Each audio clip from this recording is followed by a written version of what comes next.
So hey viewers, welcome to my YouTube channel. So आज की video में अपने व्यूअर्स के साथ शेयर करने वाले हैं बहुत ही ज़्यादा अमेजिंग, बहुत ज़्यादा खूबसूरत summer hair styles for girls. Girls summer में किस तरह के हेयर स्टाइल चूज़ कर सकती हैं एंड ये सब कुछ आपको इस वीडियो में पता चलेगा। सो उसके लिए वीडियो को एंड तक जरूर देखिए और चैनल को सब्सक्राइब कर दें। जो आइडिया आपको सबसे ज़्यादा अच्छा लगे साथ साथ स्क्रीनशॉट जरूर लीजिएगा एंड वीडियो को डाउनलोड करके भी रख सकती हैं।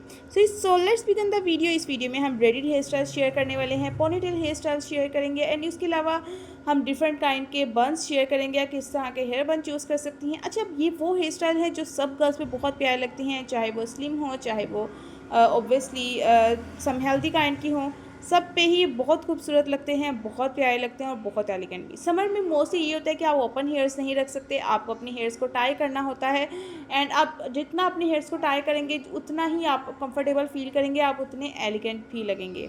एंड गाइस, इनमें से जो हेयर स्टाइल आपको सबसे ज़्यादा अच्छा लगता है साथ साथ स्क्रीनशॉट जरूर लीजिए। And guys, please subscribe for more videos. Thank you, goodbye, stay home, stay safe, stay connected. Thank you.